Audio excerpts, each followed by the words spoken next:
Selamat malam teman-teman. Perkenalkan, nama saya Cristiano Andreson dari kelas 11 akuntansi dan saya akan membahas tentang jurnal khusus dan cara pengerjaannya hingga sampai ke buku besar. Nah, teman-teman, saya telah menciptakan beberapa soal yang di sini yang saya rasa walaupun singkat tapi cukup untuk membahas semua keseluruhan dari jurnal khusus dan jurnal umum serta buku besar. Nah, kita langsung aja ke pengerjaan soal yang pertama, yaitu Nyonya Yanti menyanyi soal yang pertama ya adalah dibentuknya usaha dagang PT Maju Selalu. Nah, teman-teman, di sini transaksinya pada tanggal 1 adalah Nyonya Yanti menanamkan modal pada usahanya sebesar 25 juta.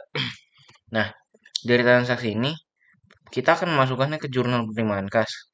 Karena jurnal penerimaan kas ini dikhususkan untuk transaksi-transaksi yang berhubungan dengan kas. Yang dengan masuknya kas ke rekening kita. Nah, kita bakal isi keterangannya yaitu penginvestasian modal penanaman modal dari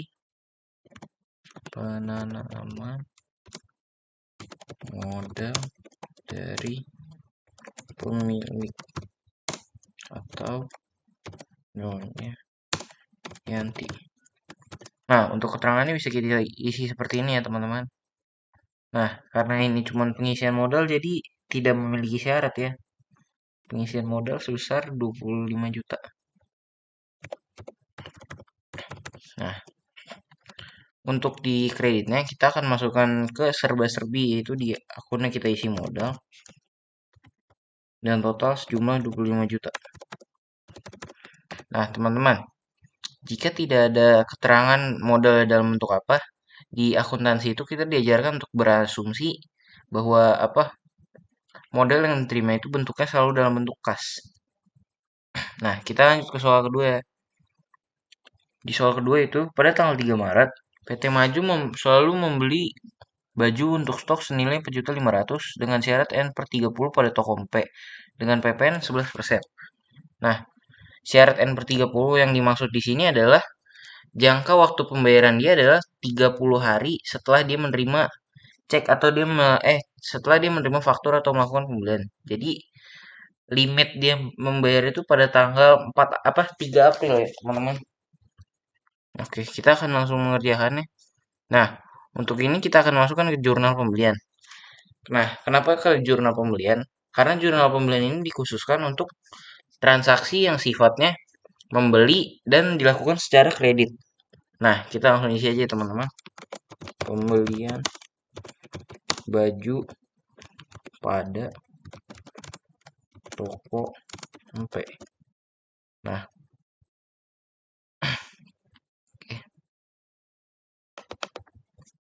nah, untuk syaratnya kita bisa cek lagi di soal. Syaratnya yaitu N/30. Nah, dia juga dikenakan PPN ya. Kalau udah dikenakan PPN itu berarti kita membeli ke perusahaan yang udah gede ya, teman-teman. Dan PPN 11%. Oke. Untuk jurnalnya kita akan mengisi karena kita menggunakan sistem periodik, maka di debitnya akan kita isi pembelian sejumlah 4.500.000. Namun ada PPN-nya ya, teman-teman. Sebentar. 4.500.000. Nah, untuk pajak masukannya kita akan menggunakan rumus saja ya, teman-teman. Karena ribet juga kalau hitung manual. Kali 11%. Nah, ini dia hasil teman-teman. Dia nggak punya biaya angkut ya, teman-teman. Nah, bisa kita cek di sini. Nah, jadi utang dagangnya kita tinggal tambahin aja ini pembeliannya dengan pajak masukannya. Nah, kita lanjut ke soal selanjutnya. Pada tanggal 4 Maret, PT Maju melakukan retur barang yang telah dibeli senilai 200.000. Nah, untuk transaksi retur, kalau di perusahaan dagang, kita akan masukkannya di jurnal umum, teman-teman. Nah, untuk pengisian jurnalnya, kita bisa lakukan seperti ini. Karena itu retur pembelian, maka atasnya akan kita isi dulu dengan utang dagang. Kenapa begitu? Karena utangnya otomatis berkurang, teman-teman. Karena barang yang udah kita beli, kita kembalikan lagi. Karena barangnya cacat atau apa. Nah, Sebenarnya kalau untuk sistem perjurnalan ini, kalau teman-teman udah hafal saldo akun, tinggal ngebalik bolak-balik aja sih. Nah, untuk kreditnya kita isi retur pembelian. Nah, jangan lupa juga kita isi PPN masukannya teman-teman. Nah, bedanya PPN masukan sama PPN keluaran itu, PPN masukan itu bakal kita ada kalau kita ngebeli barang teman-teman. Nah, kalau sedangkan untuk PPN keluaran itu, kalau kita perusahaan kita udah gede dan kita melakukan penjualan. Nah, itu otomatis akan dikenakan pajak ya teman-teman. Kita cek lagi di jurnal apa di jurnal pembelian dan soal berapa nominal nilai itu 200.000 ya teman-teman. Oke, utang dagangnya. Tapi sebelum itu ingat teman-teman, dikalikan 11% oleh PPN nya. Karena kalau enggak nggak akan balance ya. Maaf ya. Sebentar. Salah rumus teman-teman. Maaf. Kurang fokus. Karena saya agak ngantuk juga. Dikali 11%. Nah, debitnya tinggal kita tambah aja dari hasil perkalian 2 ini. Dan ya, udah sih. Nah, oke. Kita lanjut ke tanggal selanjutnya. Oh, teman-teman, maaf. Saya lupa ngisi tanggal juga ya. Oke, kita isi dulu ya tanggalnya. 1 Maret. Pembelian 3 Maret. Oke, di jurnal pembelian lupa. 4 Maret. Nah, oke. Kita lanjut teman-teman. Pada tanggal 5 Maret, PT Maju menjual barang pada toko Yanto senilai 3 juta dengan syarat 2/10 dan N/30. Nah, teman-teman, untuk transaksi ini kita akan masukkan ke jurnal penjualan. Kenapa? Karena jurnal penjualan juga sama fungsinya kayak jurnal pembelian. Itu dikhususkan untuk penjualan dilakukan secara kredit. Oke, kita akan menginputnya ya teman-teman pada tanggal 5 Maret. Keterangannya itu penjualan kepada sebenarnya kalau teman-teman mau bisa teman-teman tambahkan juga penjualan secara kredit buat jaga-jaga seandainya ada orang yang belum terlalu paham gitu dengan jurnal khusus, jadi dia bisa tahu cocok untuk orang awam teman-teman. Toko yang 3 juta saya akan input seperti itu secara kredit pada toko Yanto.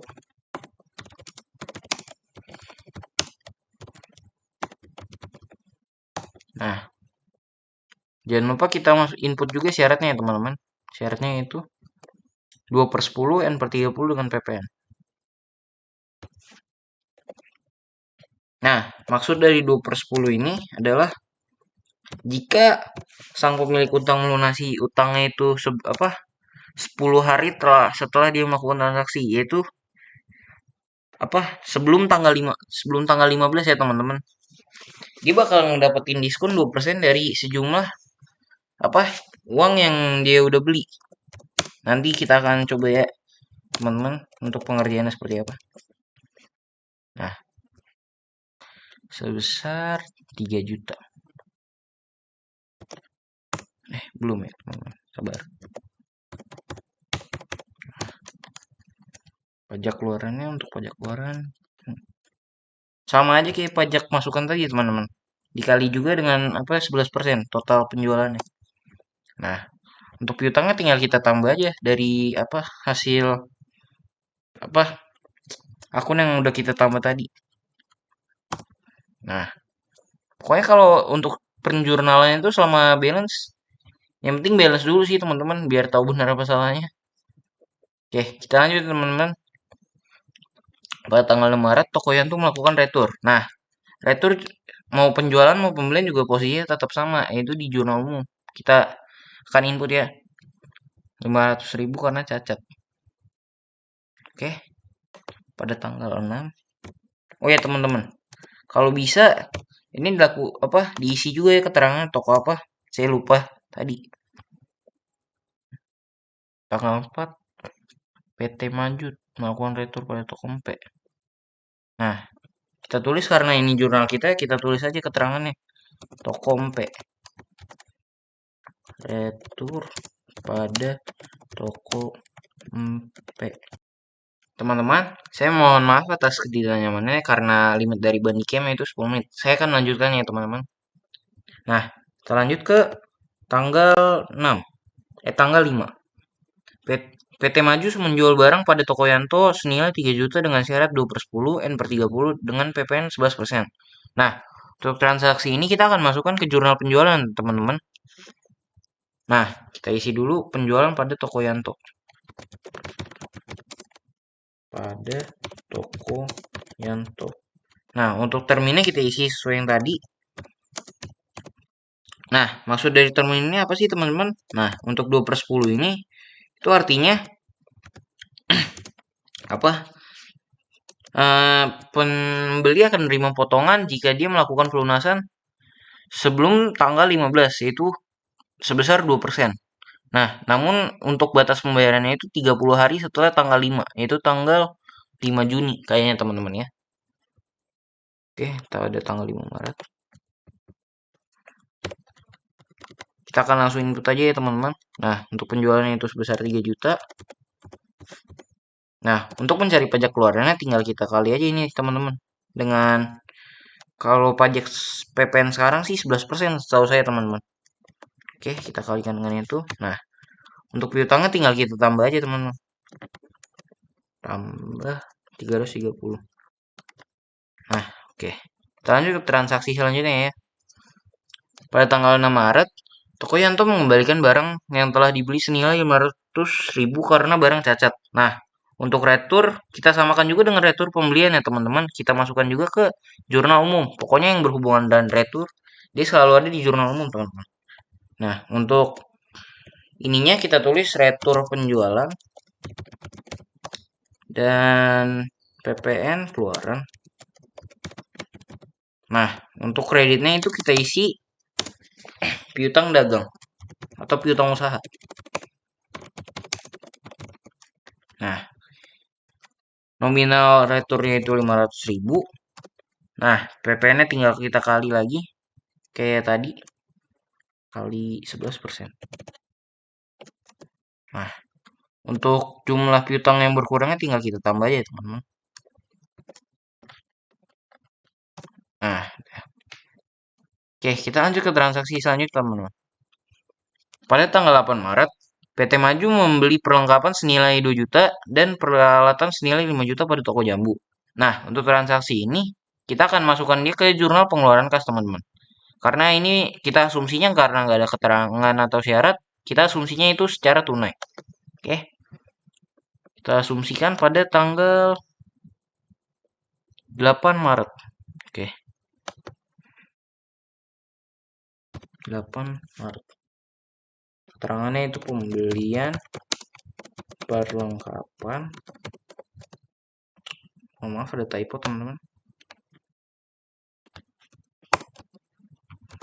Pembelian peralatan. Nah, untuk keterangannya di sini saya akan masukkan di bawah itu pada toko jambu. Toko jambu. Untuk keterangan ini bebas sih teman-teman mau diisi apa enggak. Nah, karena secara tunai jadi dia nggak ada syarat teman-teman. Untuk akun yang bertambah yaitu akun perlengkapan yaitu sebesar 2 juta.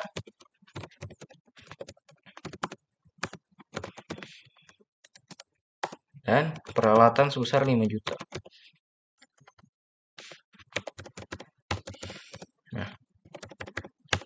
Nah, jadi kas yang berkurang itu 7 juta ya teman-teman.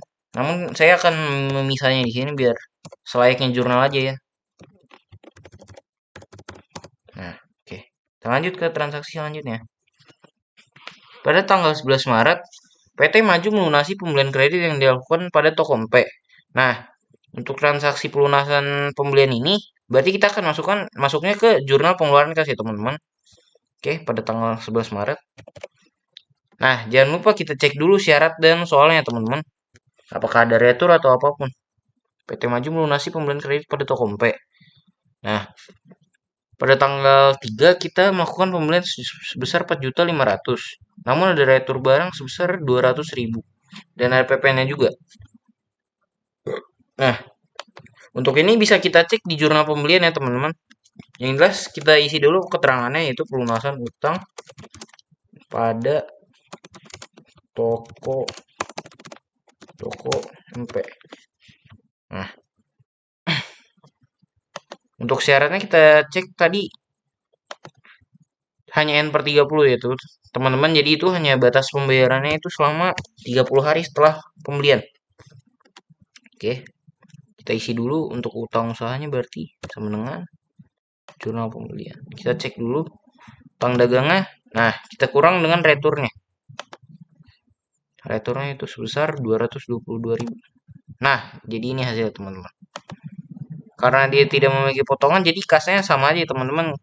Tetap. Nah, kita lanjut lagi teman-teman ke transaksi selanjutnya.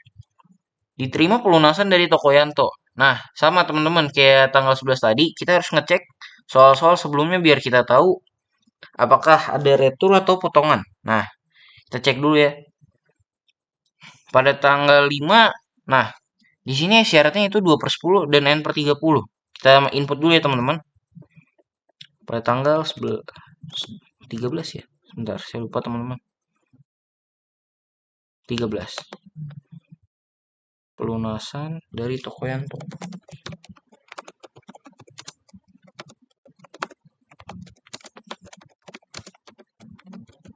Oke, untuk syaratnya itu 2/10 dan N per 30. Nah, 2/10 ini maksudnya itu adalah dia kan membeli pada tanggal 5. Nah, jika dia pengen dapat diskon, dia harus membayar 10 apa? Sebelum 10 hari, teman-teman. Setelah itu. Jadi batas terakhir dia kalau mau dapat diskonnya itu tanggal 15, teman-teman. Oke, kita isi selanjutnya. Kita cek dulu dari piutangnya ya, teman-teman. Nah, untuk awalnya itu kita bisa cek dari penjualan, piutangnya itu sebesar 3.330. Kita kurangi dengan returnya, teman-teman. Nah, 230, teman-teman. Apakah benar? Coba kita cross check lagi. Dengan jurnal penjualan 330.000 kurang jurnal umum. Ya. Kesalahan di mana ini? Oh, kita salah di sini, teman-teman. Ininya jurnal umum juga. Oke. Kita ganti dulu ya, teman-teman. Kadang emang trader gitu kita. Jurnal penjualan dikurangi jurnal umum. Sebesar 555.000. Nah,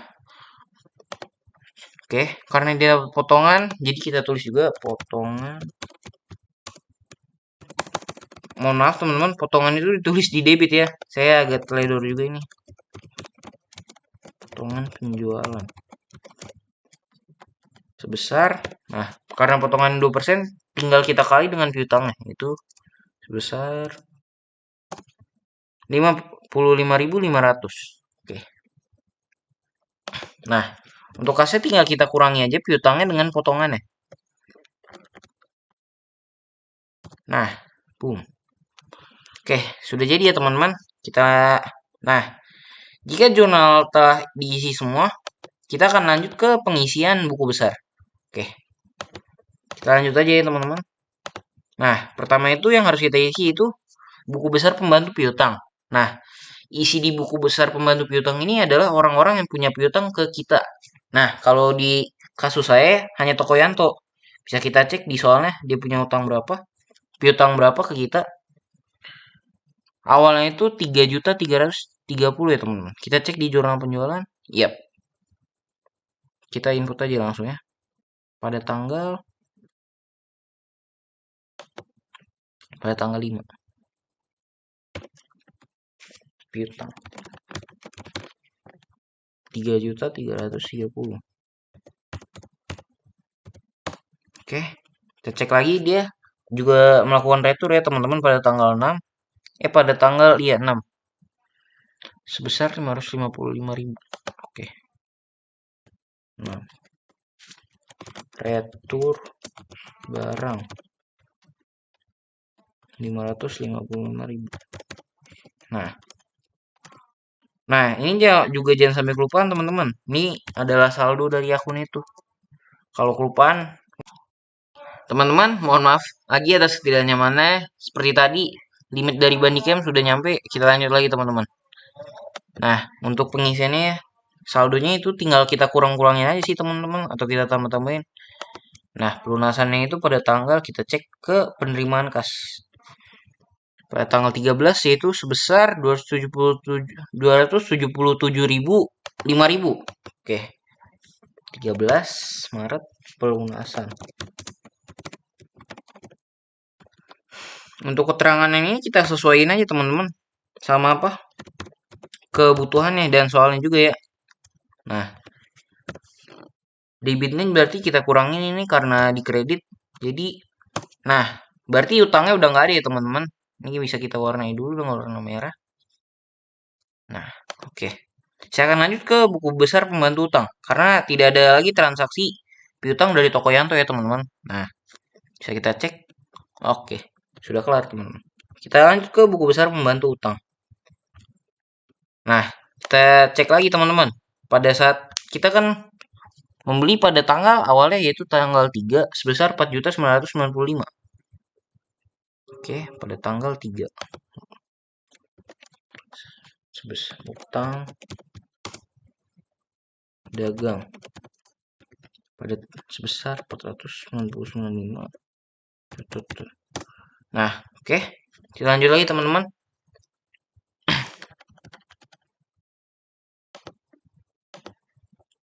Kita juga melakukan retur ya. Oh, retur sebesar 222.000. Nah, berarti kita kurang aja teman-teman. Pada tanggal 4 kalau tidak salah. Retur barang sebesar 222.000. Saldonya kita isi juga teman-teman. Untuk mempermudah tinggal kalian samain aja sih sebenarnya kayak gini. Pakai tanda sama terus kalian pencet aja kolomnya. Nah, kita cek lagi transaksi terakhir ada di jurnal pengeluaran kas karena kita melakukan pelunasan sebesar 477.000. Oke. Karena tidak ada diskon ya teman-teman, jadi kita langsung saja input 11 pelunasan.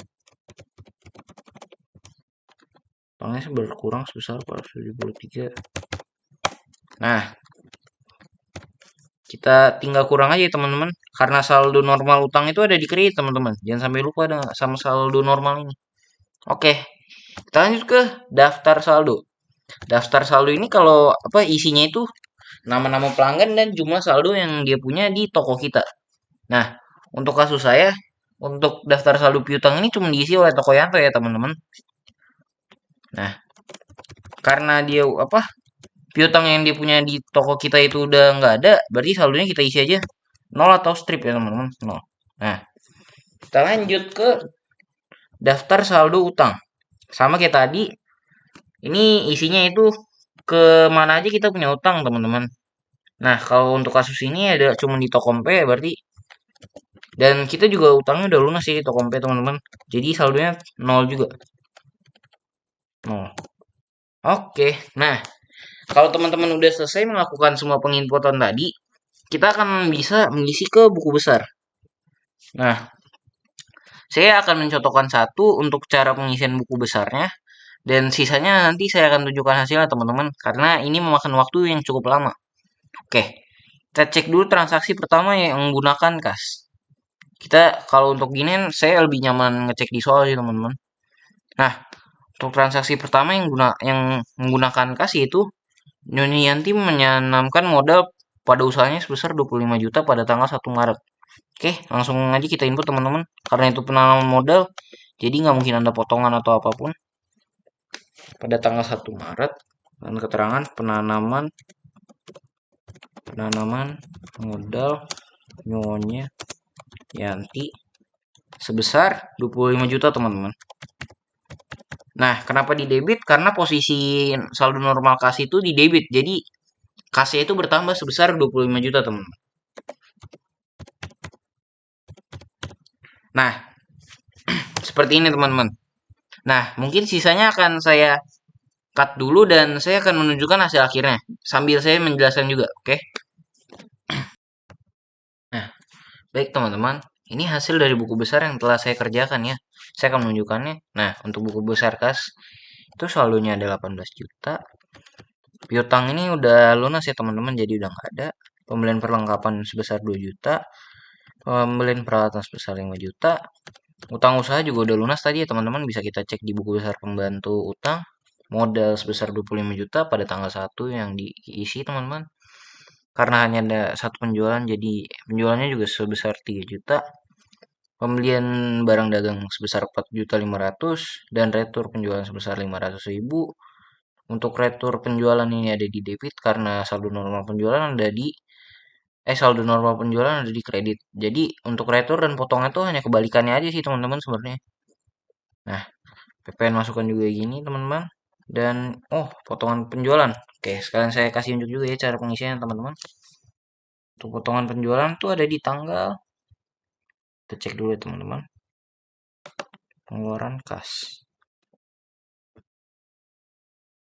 Penerimaan kas. Nah, ini dia teman-teman. Potongan penjualan itu ada di penerimaan kas karena kita yang menjual teman-teman. Jadi kas yang kita terima itu berkurang sebesar 55.500 pada tanggal 13. Oke, kita isi aja langsung teman-teman. Potongan penjualan sebesar 50 juta. 55.500. Nah, untuk disaldo tinggal kita sama dengan dan kita klik aja teman-teman. Dah. Untuk menambahkan RP itu kita menggunakan fitur ini teman-teman, apa? Accounting number format. Nah, oke. Kalau sudah betul. Oke. Nah, mungkin segitu aja sih teman-teman penjelasan dari saya. Mohon maaf jika ada salah kata atau kekurangan apapun teman-teman. Terima kasih.